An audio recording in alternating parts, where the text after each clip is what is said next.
Hi everyone, this is Mrs. J, and I'm doing a read aloud of The River Between Us by Richard Peck. And we're on to chapter 12 on page 124. We'd been her tenants for better than a week before Mrs. Hannaran come down her garden path to see how we were doing. We settled in by then, Delphine and me. It was just evening, and we turned up the lamp. We had mending to do for the boys. The widow provided us wicks, but charged us extra for the lamp oil. We heard her before we seen her, coming along the path. It seemed like she was with Dr. Hutchings. "Ah, declare, doctor," she sang out in a southern accent thick enough to plant the cotton in. "I be remiss in my duties to them young ladies, but then nobody knows better than yourself how to work I am." Delphine settled in her skirts, took up her needle, and made quite a pretty picture of herself there by the lamplight when I opened the door. On the porch, Mrs. Hannaran clung to Dr. Hutchings's arm in an unseemly way, or so I thought, but she was twice his age and gaunt under her shawls, but sharp-eyed. She'd have breezed straight in, but the doctor detained her on her threshold to introduce me. "May I present Miss Tilly Pruitt of Grand Tower?" he said in that formal way he had. "Ah, declare, ain't you pretty, honey?" she said, looking past me.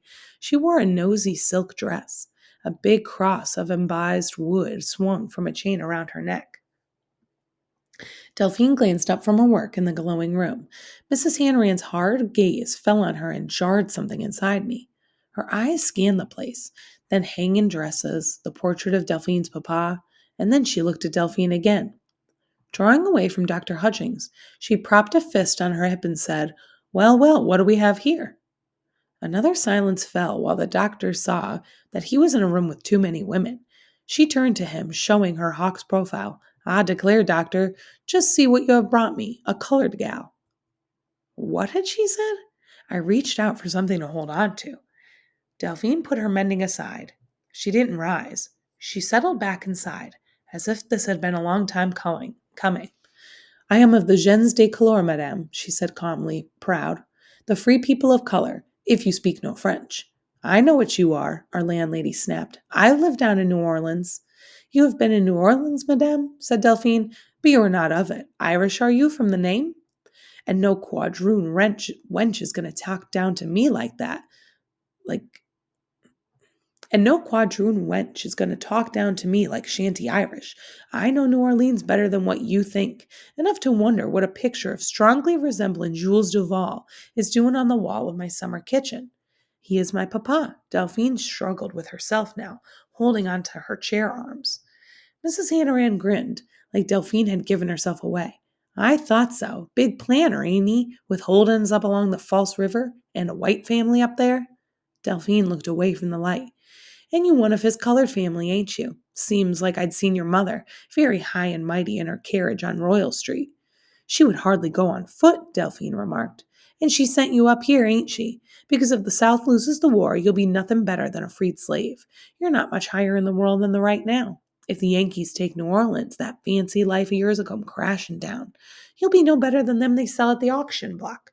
Up here you're light enough to pass, but gal, you don't fool me. I'm no Yankee. I ain't that dumb." Another silence. Dr. Hutchings stood like a figure carved in stone. "Do you want me off your place?" Delphine said without a trace of accent and ready to go. "Lands no," Mrs. Hannaran said. "I want your rent money. And you're in an outbuilding at the back of my property where you belong. Doctor, if you'll be so good enough to see me back into the house." She waited and then turned to him, her eyes narrowing.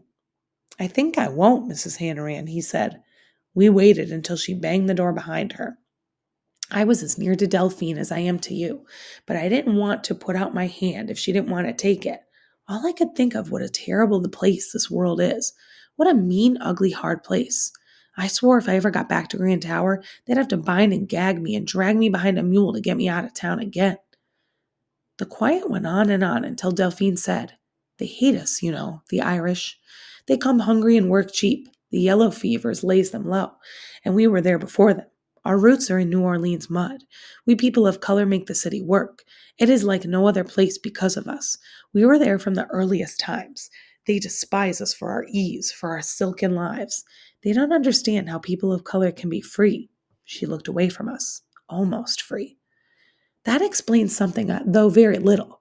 I drew the doctor into the light of the circle of light. Without thinking about it, I took his hand and pulled him nearer, and now I reached for Delphine and took them both in hand. Delphine, tell us who you are, I said, hoping she'd trust us enough. But she was Delphine, so she had to spin a romance tale out of it, or try her best. My grandmère was one of the Les Serines. Legends are of these beauties who fleed the slaves uprising on the island of San Domingo years and years ago. She carried her maman to Cuba, then Nouvelle New Orleans, and every white man is at her feet. She chose one, and my maman is born, lovelier still. My maman, she chose Monsieur Jules Duval, and I am born. She opened her hands, presenting herself. I blundered into the silence. But you said we never marry. You said that on the train. The doctor made a move to still me. We cannot marry white men, she said, patient with my Yankee ignorance. The Spanish make a law against such marriage. The French make a law. There is a law now, but New Orleans prefer its customs to the law. Our white fathers buy our mothers fine homes in all the best streets, in Chartreuse Street. If there is a daughter, then she is brought up by her mother to find a future with a white gentleman of her own, a man of substance. We have a name for this. It is placage, a respectable arrangement. She looked at me then, her worldliest look yet. If this war did not threaten everything, I would have my own home now, my own protector. Perhaps she looked down at herself and fell silent. It was a gate swung open on yet another world I didn't know. Was there no end to what I didn't know? That woman called you a name, I said. Quadroon? Our society is often called that. There are the quadroon balls, each Wednesday night at the Salle d'Orleans, where gentlemen, white gentlemen, come to pay us court. Quadroon, octoroon, these names, she shrugged grandly. I am a femme de couleur libre, a free woman of color. French blood flow through me, and Spanish blood and African blood. It is the African blood they despise. Is it not curious? She saw me gazing at her arm resting there on the table in the lamplight. I always thought her skin was the color of a peach warmed by the southern sun. She drew back her sleeve. I am nearly white as you, Cherie. There are others like me, paler than yourself, blue-eyed, yellow-haired. Yet, as our saying goes, there is a Tignon in the family. My head whirled at all of this and her bravery. If all is lost for us, I go find another life. Maman, she would give me up to give me my chance. I am her treasure. Tears beaded her lavish lashes. If it is my fate, I go among those who know nothing, who cannot speak to me as that woman does tonight.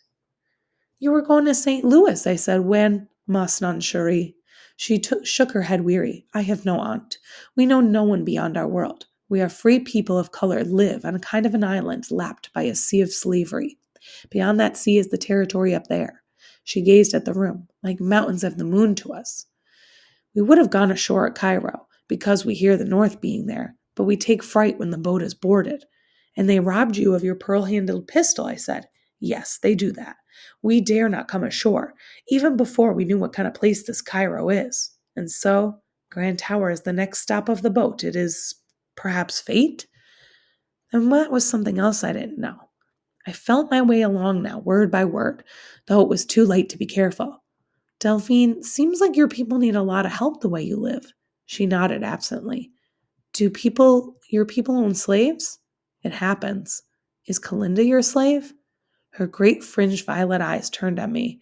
Ah, ma chérie, she is my sister.